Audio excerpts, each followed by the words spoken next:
네, 오늘 예수님이 말씀하시는 좋은 교회라는 제목으로 함께 나눠보도록 하겠습니다. 그 법이라는 것이 있잖아요. 법의 그 사전적 의미를 찾아보면은 이렇게 돼 있더라고요. 어떤 사회의 정의 구현과 질서 유지를 위해서 정당한 방법으로 제정하는 강제적 사회생활 규칙이라고 되어 있습니다.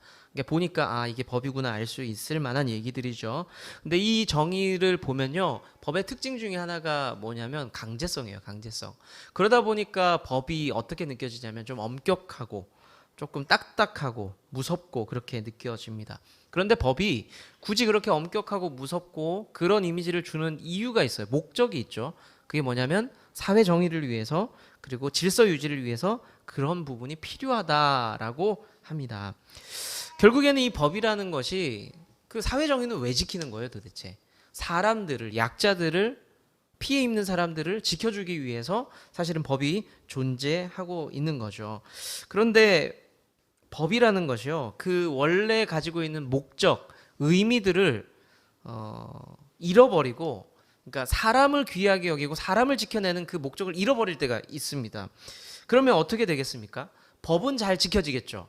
법은 지켜지겠지만 사람들이 법의 밑에서, 그러니까 법의 노예처럼 법을 지키기 위해서 희생당하고 고통당하고 뭐 그런 일들이 충분히 생길 수가 있을 겁니다.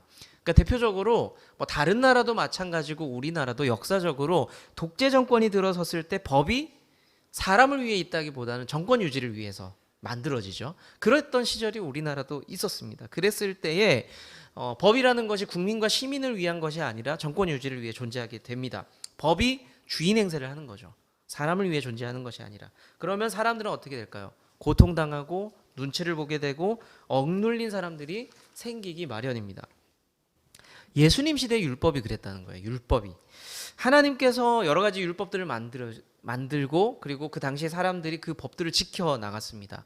하나님께서 주신 여러 가지 법들을 보면은 제사 의식이 있었고 도덕법이 있었고 시민법이 있었습니다. 그걸 말씀으로 주셨는데 그 내용이 구약 성경을 읽어보면 머리 아파할 정도로 굉장히 복잡하죠. 그래서 구약의 내용들을 읽어보면은 잘 모르겠고 어렵다라고 느낍니다. 그런데 본질은 뭘까요? 아까 법의 본질을 얘기할 때 단순했죠. 사람들을 위한 것이다 라고 했죠. 율법의 본질도 단순합니다. 하나님과 사람과의 관계를 위해서 만들어졌고 사람과 사람 사이에 문제가 없도록 하기 위해서 율법을 주신 거거든요. 본질은 결국에는 율법의 본질도 한 가지로 줄이자면 사람을 위한 것이었습니다. 하나님께서 사람을 위해 베풀어 주신 법이 율법이었습니다. 그런데 이 율법을 사람들이 연구를 하면서 너무 몰입을 하다 보니까 사람을 위한 법에서 사람이 빠지는 거예요. 그냥 법이 됩니다. 그래서 그 글자만 남게 되는 거예요. 율법이 글자만 남게 됩니다. 결국 사람은 중요하지 않고 그 율법을 주신 원래 이유, 목적, 사람들을 위한 것, 사람들이 하나님과 가까이 지내기 위한 법, 그 목적이 이제 없어져 버리게 됩니다. 학생들은 공부를 열심히 해야 돼요. 네, 학생들은 뭐 갑자기 이러는데 열심히 해야 돼요. 이것은 대한민국뿐만이 아니라 조선시대도 그랬고요. 고려시대도 그랬고요. 미국도 그렇고 있고요. 영국도 그래요. 학생들은 그냥 공부를 열심히 해야 돼요. 왜 그래요? 근데 이렇게 변질이 된 거예요. 학문의 목적성이 분명히 있죠. 사람됨을 만들기 위해, 정체성을 분명히 하기 위해, 여러분들 윤리나 도덕 시간에 배웠죠. 학문의 목적은 진리 추구, 자아 정체성, 이렇게 배우고 있지만, 사실은 친구들이 느끼는 감정은 뭐예요? 조금 더 성공에 가깝기 위해서 공부를 하고 있습니다. 그 목적들이 점점점 사라지게 되고, 학생들을 괴롭히는 도구가 돼버렸습니다. 공부라는 게, 학습이라는 게. 예수님 시대의 율법, 하나님의 말씀이 이런 존재가 돼버렸습니다. 하나님 말씀, 하나님 율법, 말만 들어도 막 깝깝해지는 거예요. 그러니까 원래 목적은 그거 아니었잖아요. 사람을 위한 거였는데 깝깝해지는 겁니다. 오늘 말씀을 보면요, 해가 저물고 나서 사람들이 예수님께 막 달려 나옵니다. 예수님을 만나고 싶어서, 보고 싶어서 사람들이 몰려듭니다. 그 모습을 보면서 좋은 교회가 도대체 뭘까에 대해서 잠깐 좀 나눠보려고 합니다. 첫 번째는 좋은 교회는요, 사람을 위한 교회예요. 이 얘기 들으니까 좀 이상한데라고 느낄 수 있죠. 전통적인 설교에는 뭐가 나와야 돼요? 좋은 교회는 하나님을 위한 교회가 돼야 됩니다라고 나와야 되죠. 우리는 이거는 그냥 깔고 가야 돼요. 근데 우리가 연약한 것들을 나누는 거예요. 사람을 위한 교회가 못 되고 있으니까 제가 이 이야기를 하고 있는 겁니다. 본문을 시작할 때 이렇게 나와요. 저물어 해질 때라고 이렇게 기록을 하고 있습니다. 오늘 말씀 직전에 일어난 사건들이 뭐냐면 여러분들 지난주에 나눴던 부분인데 예수님께서 가버나움 회당에 들어가셔서 말씀을 나눴고요. 두 번째로 그곳에서 만난 사람들 가운데 귀신 들린 사람이 있었죠. 쫓아내셨습니다. 그리고 오늘 읽지는 않았는데 세 번째로는 베드로의 장모가 열이 많이 났어요. 많이 아팠어요. 그래서 그 열병을 고쳐주는 일들이 하루 동안에 일어나요. 그 하루가 이름이 있어요. 그 하루가 뭘 것 같아요? 안식일입니다. 안식일. 안식일은 기본적으로는 그냥 쉬는 날이라고 이해를 하는데 노동도 하지 않고 나를 위한 즐거움, 오락도 하지 않고 하나님을 예배하는 날로 유대인들이 지키고 있는 날이었습니다. 그런데 이게 개념이 확장되는 거예요. 해설판이 등장해요. 율법은 하나님을 위해서 그리고 사람을 위해서 안식하는 날인데 해설판이 등장하면서 금지 조항이 늘어납니다. 어떻게 늘어나냐면 전기 스위치 올리지 마. 이게 처음에 황당하죠. 그리고 야, 밥도 노동이야. 밥도 하지 마. 그리고 일정 거리 이상은 움직이지 마. 그거 어디까지요? 글쎄 1200m? 뭐 이런 식으로 율법이라는 게 굉장히 구체화되면서 사람들에게 목이 졸리는 거예요. 이거 하면 안 되나? 방금 이호철 집사님 물 마셨잖아요. 그렇죠? 이런 게 율법학적 딱 보는데 안 돼. 생각해 보니까 저거 노동이야. 예배 시간에 물 마시지 마. 뭐 사람들 목을 조이는 거예요. 이런 일들이 자꾸 생기는 거예요. 자, 이게 기본이 돼서 우리나라 과거의 교회 주일 성수, 주일을 거룩하게 지켜라라고 해서 조항들이 막 생겨났잖아요. 우리 부산의 유명한 교단들이 그거 잘했잖아요.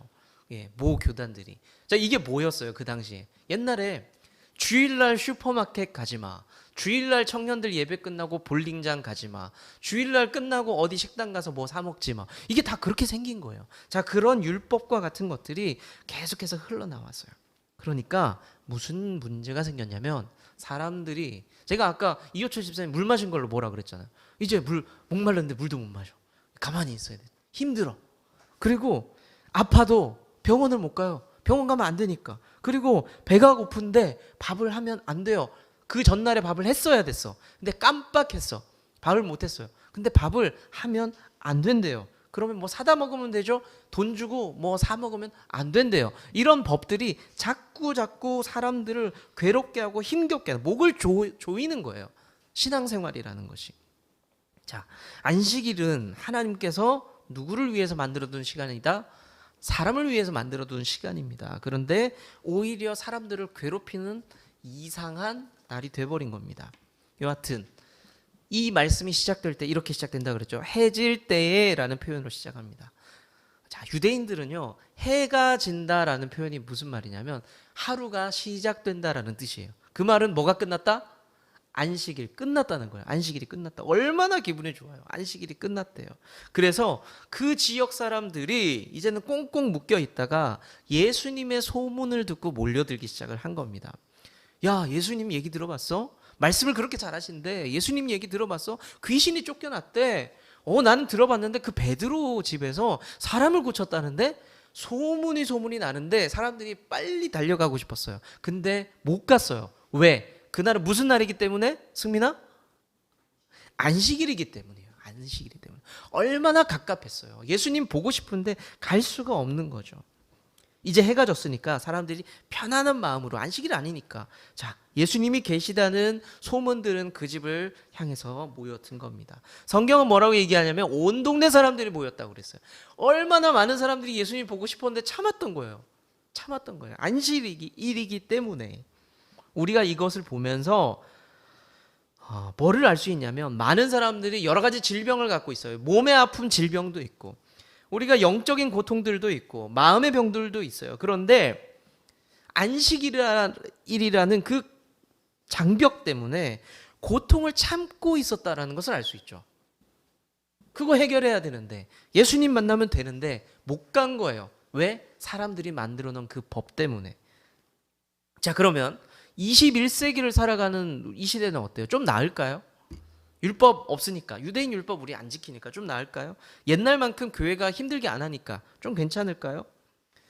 물론 좋은 문명이 있고 병원이 있고 뭐 사회적인 돌봄도 있고 의료적인 돌봄이 있으니까 사람들이 살기 좋다라고 이야기를 하고 있습니다. 그런데 현대인들은 더 많은 질병이 있다 그래요. 뭐 스트레스로 인한 더 많은 질병, 고통, 괴로움이 있다고 합니다. 그런데 그런 세상 속에서 21세기에 우리 교회들은 어떻게 살아가고 있을까요?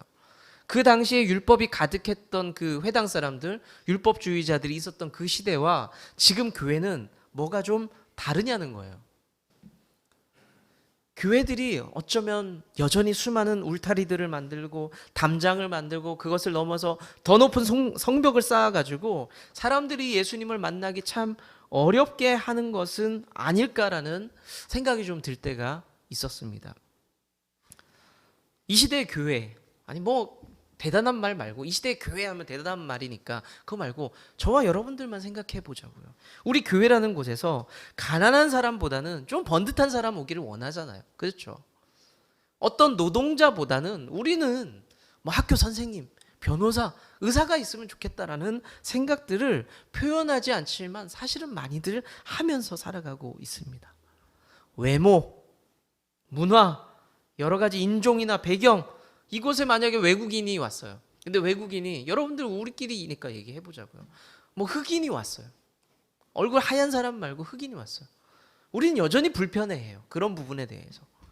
그런 여러 가지 문제들이 교회 문턱이 높아지면서 사람들이 예수님께 가까이 올 때에 막았던 역사도 있었고 지금도 그런 부분들이 남아 있다는 겁니다. 여러 가지 이유로 교회에 나오기 껄끄러운 사람들이 분명히 존재하고 우리가 그 사람들을 그렇게 보는 시선들도 분명히 존재를 합니다. 그 울타리가 계속 높게 쌓여져 있죠. 힘겨운 사람들이 있습니다.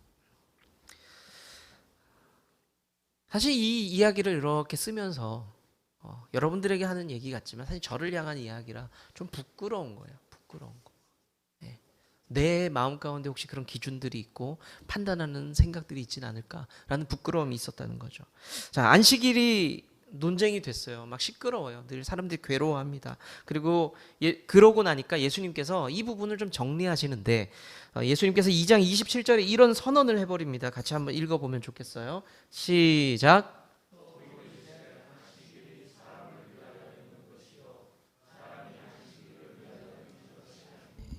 네. 제가 이런 말씀 드렸잖아요. 사람을 위한 교회라는 말씀을 드렸을 때, 교회는 하나님을 위한 교회 아닌가라는 생각했지만 예수님의 이 말씀이 그와 같은 말씀이라 사람들이 충격을 받은 거예요. 사람을 위해 안식일이 있다고? 안식일이 중요하냐, 사람이 중요하냐? 하나님께서 안식일을 강조한 것은 사람을 위한 것인데 안식을 위해서 사람들이 막 고통당하고 있잖아요. 그러니까 예수님이 이렇게 조금 과격한 말을, 여러분들이 듣기엔 과격하지 않을지 모르겠지만 당시 사람들에게는 이건 약간 과격하고 충격적인 말입니다. 안식일이 사람을 위해서 있는 것이다 라고 이야기를 해버립니다. 예수님께서 관심 가진 게 뭐냐면 율법이 아닙니다. 그 법이 아니에요. 그리고 세상 돌아가는 이치도 아니었습니다. 바로 사람들이었어요. 저와 여러분이라는 거죠. 예수님께서 관심 가지시는 것은 예배드리고 있는, 삶을 살아가고 있는, 수고하고 애쓰며 하루하루 일주일을 살아내고 있는 여러분들에게 관심이 있다는 거예요. 여러분들에게. 그리고 좋은 나무 교회를 통해서 하나님께서 보고 싶은 게 뭘까요? 이 교회가 하나님 앞에서 하나님이 보시면서 기대하는 게 뭘까요? 막 엄청 커지는 거, 막 재정이 넘쳐나서 막 뭐든지 할 수 있는 그런 힘, 그런 성장, 그런 게 아니라는 겁니다. 하나님께서 관심 있는 것은 좋은 나무 교회를 통해서 한 사람 한 사람이 사랑받고 있느냐, 하나님 앞에 잘 세워지고 있느냐, 소외된 사람은 없느냐, 좀 살피면서 살아가고 있느냐, 걸음이 빠르지 않아도 괜찮으니까 좀 주변을 돌아보면서 그렇게 살아가고 있느냐에 하나님이 관심이 있다는 겁니다. 사랑하는 성도 여러분, 여러분들의 삶이, 그리고 우리 교회가 사람을 위한 좋은 교회인지, 그리고 누군가를 좀 세워주는 그런 좋은 교회인지를 좀 살펴보면서 좀 우리 교회가 그런 교회 될 수 있기를 좀 기도할 수 있는 우리 모두가 되기를 축복합니다. 두 번째는 좋은 교회는요, 무법자 같은 교회예요. 무법자 같은 교회. 표현에서 좀 오해가 있을 수 있는데 무법자라니까 법을 무시하고 좀 흉악한 뭐 그런 존재 같은데, 여기서 무법자라는 말은요, 조금 건강하고 조금 착한 교회가 돼서 법을 들이댈 이유가 없는 그런 교회 되면 좋겠다라는 겁니다. 법이라는 것이 사실은 법을 지켰을 때에 사람들이 와, 이 사람 대단한데라고 하지 않죠. 법은 그냥 최소한의 기준이 됩니다. 그래서 보통의 상황 안에서는 법을 잘 들이대지 않아요. 법을 잘 이렇게 들이밀지 않습니다. 사회에서 폐를 끼치지도 않고요. 일상을 잘 살아가다 보면은 법에 예민할 필요가 없죠. 사실 그냥 살아가면 되는 겁니다. 그리스도인도 똑같아요. 우리에게 주어진 최소한의 법이 있죠. 하나님을 좀 사랑하면서 살아가자. 이웃을 좀 사랑하면서 살아가자. 그러면 그런 기본기가 된 성도들은요, 율법에 대해서 굳이 그렇게 의식하거나 묶일 이유가 없다는 거예요. 물론 이렇게 사는 모습이 좀 다를 수 있죠. 그런데 내가 그거에 묶여가지고 내가 잘하고 있을까 못하고 있을까를 묶일 필요가 없다는 말입니다. 그러면 사람들이 율법에 묶여 있을 때에 예수님께서는 어떤 삶을 살아가고 있었느냐, 어떤 삶을. 오늘 본문 이전을 다시 말씀드리자면 예수님은 안식일에 뭘 하셨다고 그랬죠? 설교하셨죠? 그리고 귀신을 쫓아내셨죠? 베드로의 장모도 고쳤다라고 말씀을 드렸습니다. 자, 이게 당시 시대상으로 봤을 때 안식일에 걸린다 안 걸린다? 걸려요. 문제가 있습니다. 그런데 여기에 묶이지 않았어요. 그 당시 사람들 보기엔 무법자 같은 사람. 저 사람 뭐지? 왜 법을 안 지키지? 이런 사람이었습니다. 안식일을 어긴 거예요. 그 당시 사람들이 보기에는. 그런데 예수님은 자유로웠습니다. 이유가 있어요. 그 이유가 뭐냐면 율법을 초월한, 그 당시에 법을 초월한 다른 어떤 것들을 알려주고 싶었던 거예요. 그게 아까 말씀드린 하나님을 사랑하는 것과 이웃을 사랑하는 것을 보여주고 싶었습니다. 새로운 율법의 기준은 이거다. 하나님과 이웃을 사랑해라 라는 것을 알려주고 싶었어요. 율법이 바뀌었다는 것을 분명하게 보여주고 싶었습니다. 그래서 28절에 이렇게 선포를 하고 있죠. 한번 읽어볼까요? 28절 시작. 이러므로 기준이 바뀌었다는 거예요. 자, 지금까지 기준은 뭐냐? 율법이었어요. 하지만 봤지? 나는 사람들을 사랑하기 때문에 고쳐주는 거야. 봤지? 사람들이 고통스러워하잖아. 그 사람들을 사랑하기 때문에 낫게 해준 거야. 기준이 바뀐 거예요. 기준이. 근데 그 기준이 뭐냐면 나야 나라고 얘기하고 있어. 나야 나. 인자는, 여기 인자가 예수님이에요. 예수님이 나는 안식일에도 주인이야. 그러니까 다른 거 눈치 보지 말고 내 눈치 봐라고 우리에게 새로운 기준을 제시를 하고 있습니다. 실제로 교회 역사 속에서 많은 기준들이 바뀌었죠. 우리는 지금 율법을 지키면서 살아가고 있지 않습니다. 하나님의 말씀이 기준이 되고 예수님의 예수님의 뜻이 기준이 되고 있습니다. 그래서 어떤 문제 앞에서 우리가 심플하게 이렇게 생각하죠. 그때 임성희 집사님이 정리하신 책처럼 예수님처럼 우리가 어떻게 하면 예수님처럼 살 수 있을까? 이때 예수님이라면 어떻게 했을까라는 그 기준들을 가지고 살아가고 있어요. 이게 율법이 바뀐 거예요. 우리에게 적용이 된 겁니다. 그런 의미에서 예수님은 당시에 새로 그 과거의 법들을 파괴하는 것처럼 보였기 때문에 무법자의 모습을 가지고 있었고, 새로운 기준을 제시하셨기 때문에 개척자가 된 겁니다. 당시에. 예수님께서 무법자였다고 하니까 당시에 무법자의 모습이 나쁜 이미지도 있지만 자유인의 이미지도 있어요. 자유로운 분이셨어요. 예수님께서는 틀이 없고 자유롭고 묶이지를 않았습니다. 그래서 사람들을 안식일이었지만 고쳤고, 안식일이었지만 사람들과 함께 먹고 마시는 일들을 멈추지 않았습니다. 저는 우리 교회가 조금 자유로웠으면 좋겠어요. 이미 많이 자유로운 편인 것 같기는 합니다. 그런데 전통이나 관습 때문에 묶여서 이것도 못하고 저것도 못하고 이건 안 되고 저건 안 되고 좀 그러지 않았으면 좋겠습니다.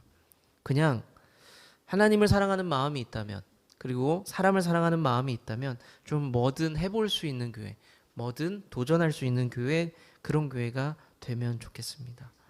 우리가 그렇게 살아가려면 우리 마음대로 하면 안 돼요. 새로운 기준을 제시해 주셨다고 했잖아요. 그게 누구라고요? 예수님이에요. 우리 마음대로 살자, 그게 자유가 아니에요. 새로운 기준이 주어졌는데 예수님 곁에서 예수님 뜻대로 걸어가는 것이 무법자처럼 보일 수 있지만 말씀대로 살아가는, 새로운 기준대로 살아가는 사람들. 그 당시에 예수님 곁에 누가 있었어요? 제자들이 있었고 예수님을 따르는 많은 사람들이 있었죠. 그 사람들이 그 당시의 기준으로 봤을 때는 좀 골칫거리였고 불편한 사람들이었습니다. 그런데 새로운 기준으로 살아갔던 예수님 옆에서 예수님 옆에 살아갔던 그 사람들은 자유로웠어요. 새로운 기준으로 자유롭게 살아갔습니다. 사랑하는 성도 여러분들이 예수님 곁에 붙어 있는 인생, 그래서 새로운 기준으로 살아가는 인생, 그런 삶 살아갈 수 있기를 축복합니다. 네, 말씀을 한번 정리해 볼게요. 오늘은 예수님의 파격적인 행보를 통해서 좋은 교회가 도대체 어떤 교회냐라는 이야기를 나누어 봤습니다. 첫째는 사람을 위해 좀 살아가자, 이웃을 위해서 좀 살아가자라는 이야기를 드렸어요. 하나님을 위한다는 이름 때문에 자꾸 뭔가 꾸미고 자꾸 걸치면서 누군가를 괴롭히고 하나님의 뜻과도 상관없는 그런 교회 말고 하나님을 위한 교회, 결국엔 사람을 위한 교회, 사람을 사랑하면서 사람들을 위해서 좀 포기하고 사람들을 위해서 담장을 좀 낮출 수 있는 그런 교회 되면 좋겠다라는 말씀을 드렸어요. 두 번째는 무법자 같은 교회도 괜찮겠다라는 거예요. 다르게 말하면 좀 자유로웠으면 좋겠다라는 거예요. 자, 하지만 그 테두리는 있다 그랬죠. 예수님 안에서, 예수님이 말씀하신 것 안에서 우리가 좀 자유로웠으면 좋겠다. 전통과 규정은요, 사람이 만들었어요. 근데 그 사람이 만든 것 중에는 성경과 무관한 것도 생각보다 많아요. 전통 중에는. 좋은 전통은 이어가면 되겠지만 사람들이 만든 전통 때문에 예수님의 뜻이 가리워진다면 말도 안 되겠죠. 네. 때로는 우리는 좀 자유로운 교회, 무법자 같은 교회가 되면 좋겠다. 새로운 기준, 예수님처럼, 예수님이라면 이 생각을 분명하게 가지고 살아가는 자유로운 성도, 그런 교회 되면 좋겠습니다. 제가 요 며칠 전에 있었던 이야기 한 토막 드리면서 마무리를 좀 할게요. 교회 오후에 자리를 지키고 있는데 한 분이 교회에 들어오셨어요. 교회를 두리번 거리시다가 예배당이 어디냐, 저깁니다 했더니 예배당을 딱 둘러보시고 바로 나오시면서 이게 좀 좌불안석? 뭔가 불안해 보여요.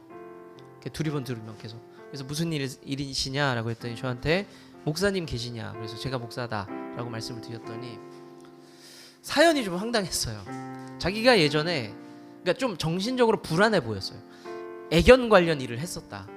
근데 자기가 좀 생활이 어려워지면서 데리고 있던 강아지를 제대로 돌보지 못해서 피부병도 많이 걸렸고 배를 골게 해서 30마리가 죽었다는 거예요. 그래서 자기는 너무 괴롭대요, 지금 삶이. 그 강아지로 인해서 죄책감도 생기고. 그러면서 저한테 12,000원을 주는 거예요. 이걸 위해서, 이거를 어떻게 잘 써서 그 30마리의 강아지를 위로하고 싶다는 거예요. 내가 무당이 아닌데, 잘못 오셨는데. 그래서 집이 여기 클라우드, 요 바로 위에 이제 아파트더라고. 그래서 이거 좀 지혜롭게 하고 싶은 거예요. 근데 그렇다고 그래서 제가 딱히 뭘 해줄 수 있는 건 아니에요. 그래서 좀 처음엔 거절하다가 이거를 그렇게 받을 수는 없습니다. 제가 해드릴 수 있는 게 없을 것 같아요라고 하다가 이분에게 좀 위로가 필요하겠다라는 생각이 들어서 저는 이렇게 말씀을 드렸어요. 그럼 이 12,000원 가지고, 지금 강아지 혹시 키우세요? 그랬더니 2마리 키운대요. 지금은 형편이 좋아져서 강아지를 힘들게 하지 않고 있대요. 그러면 그 강아지를 위해서 이 12,000원 쓰면 어떨까요? 라고 말씀을 드렸더니 아니래요. 지금은 괜찮대요. 이 12,000원을 그 30마리를 써야 된다는 거예요. 와, 이거 어떡하지? 제 인생 최대의 위기가 온 거예요. 그래서 고민을 하다가, 그러면 제가 이거를 헌금 봉투에 넣어서 우리 자매님 이름이 뭐예요? 라고 했더니 이름을 얘기해 주시더라고요. 그래서 이름을 써서 헌금 봉투에 넣어 드릴 테니까 우리 자매님은 이제 편안하게 좀 강아지 잘 키우면서, 그리고 30마리 너무 기억하지 마시고 돌아가시면 좋겠습니다. 괜찮아요? 라고 얘기를 했어요. 사실은 이게 좀 말이 안 되거든요. 말이 안 되거든요. 근데 그 앞에서 다른 말을 할 수가 없었어요. 왜냐하면 그분이 너무 많이 울었어요. 제 앞에서. 마음이 너무너무 괴로운 거예요. 이 세상에는 우리가 생각하기에는 말도 안 되는 이유로 울고 있고 괴로워하고 있고 묶여 있는 사람들이 너무나 많다는 거예요. 교회 안에는 없을까요? 저마다의 말도 안 되는 이유로 묶여 있고 괴로워하고 있는 분들이 많아요. 여러분들의 그 이야기를 제가 들었을 때 때로는 좀 황당한 이야기도 있을 수가 있어요. 그렇지만 분명한 거는 그 사람은 괴롭다는 거예요. 우리가 조금, 우리 교회가 그 누군가, 우리가 알지 못하는 그 누군가가 괴로울 때에 꼭 그게 거룩한 모습은 아닐지라도 좀 자유를 주면 좋겠어요. 자유를 주면 좋겠어요. 행복함을 좀 줄 수 있는 교회면 좋겠어요. 그런 좀 편안한 교회였으면 좋겠습니다. 그냥 말 위에 이런 얘기 드리고 싶었어요. 여러분들 일주일 이제 살아갈 텐데 그 누군가를 좀 편안하게 해줄 수 있으면 좋겠다. 그 누군가를 자유롭게 해주면 좋겠다. 그리고 이 중에는 신앙생활 하면서도 괴로운 분도 있을 수 있어요. 여러분들이 좀 자유로웠으면 좋겠다 라는 마음이 듭니다. 주님은 나무, 당신은 가지니 사랑의 열매